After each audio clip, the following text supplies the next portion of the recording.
Bismillahirrahmanirrahim. Assalamualaikum warahmatullahi wabarakatuh. Waalaikumsalam warahmatullahi Kami wabarakatuh. dari kelompok 9 PSD yang terdiri dari Farid Fajar Abdillah, Abdullah Sukmajati, Gusti, Setia Aji, dan saya sendiri Atafatur Azikri ingin mempresentasikan tentang aplikasi GUI berbasis Kinter untuk simulasi dan analisis sinyal digital.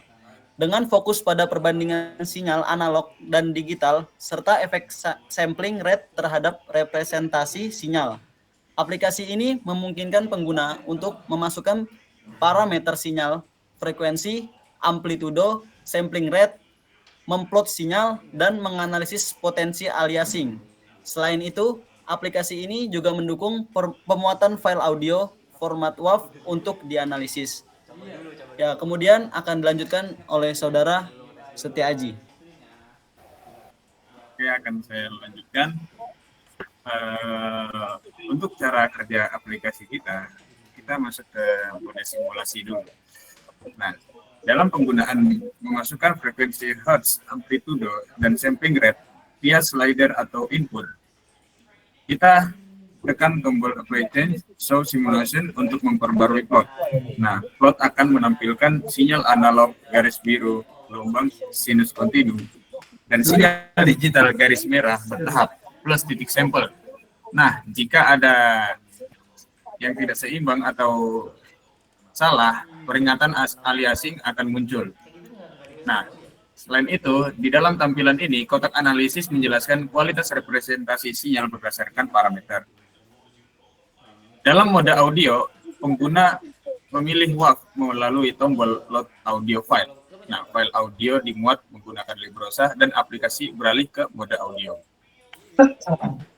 Nah, plot menampilkan sinyal audio asli berdasarkan sampel rate asli dari file audionya dan sinyal digital yang di-resample sesuai sampling rate dari slidernya. Dan dari kotak analisis menjelaskan efek sampling rate pada sinyal audionya. Lanjutnya boleh dilanjutkan oleh Gusti. Baik, terima kasih Saudara Aji. Dalam aplikasi ini kami juga mempertimbangkan segi interaktivitas dengan penggunanya. Yang mana dalam aplikasi ini bisa kita lihat pada bagian sampling rate itu kami gunakan slider untuk memudahkan pengguna dalam menentukan sampling yang bisa digeser ke kiri dan kanan sesuai kehendak pengguna.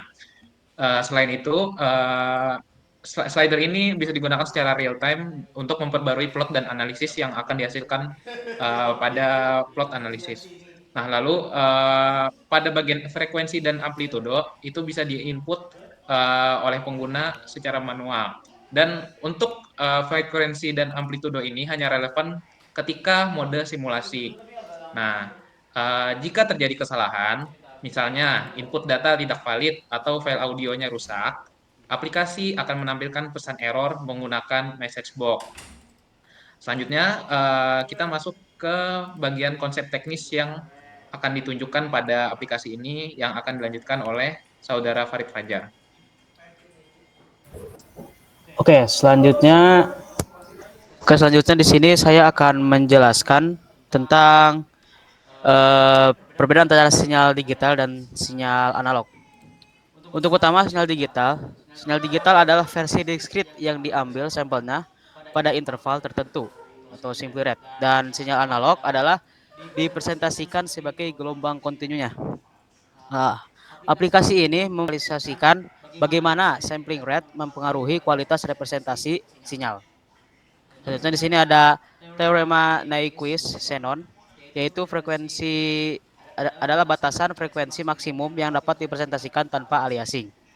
Jika frekuensi sinyal lebih dari Nyquist frekuensi, terjadi aliasing, di mana sinyal digital tidak dapat mempresentasikan sinyal asli dengan benar. Selanjutnya aliasing. Aliasing ditunjukkan dengan peringatan di plot dan penjelasan di kotak analisis ketika frekuensi sinyal terlalu tinggi dibandingkan sampling rate.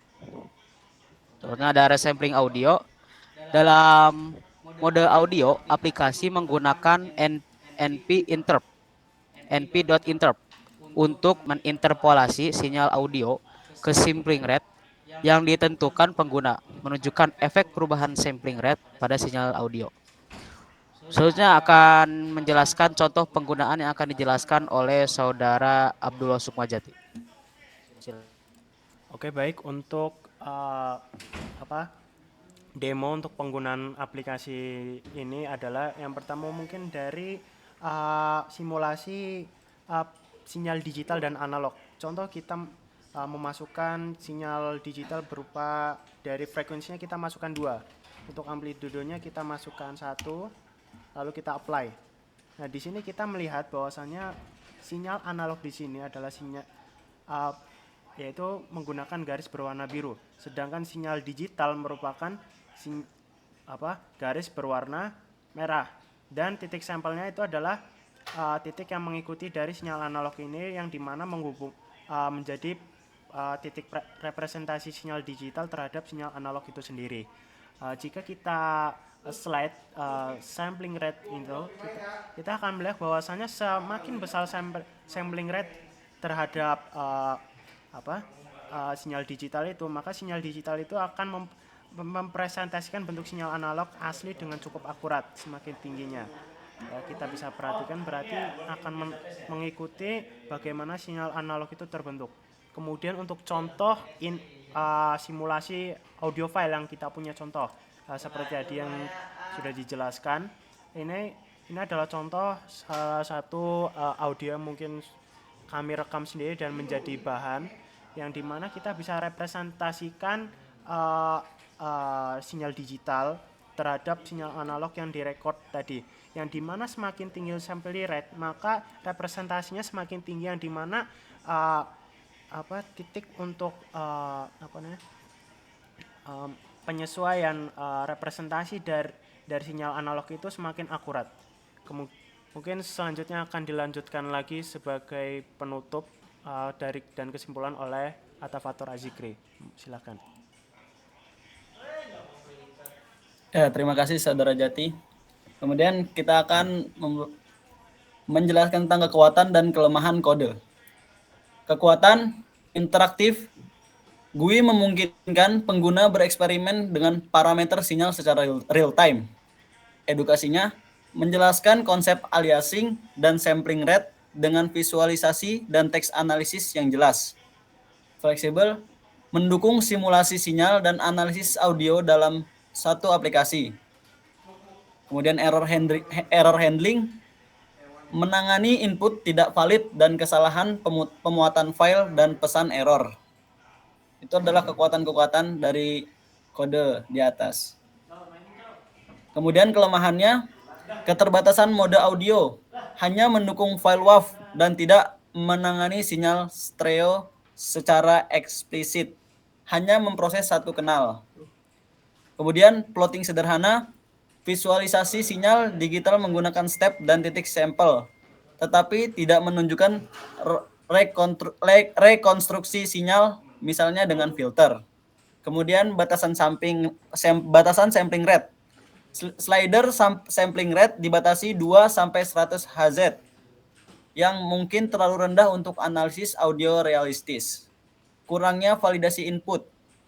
Meskipun ada penanganan error, input negatif atau nol untuk frekuensi atau amplitudo tidak dicegah secara eksplisit. Ya, demikian isi presentasi kami kali ini. Semoga apa yang kami sampaikan dapat bermanfaat bagi kita semua. Jika ada kekurangan mohon dimaafkan karena kesempurnaan sungguh hanyalah punya Allah Subhanahu wa taala. Ya, mungkin cukup sekian dari kami. Kelompok 9 PSD. Wassalamualaikum warahmatullahi wabarakatuh.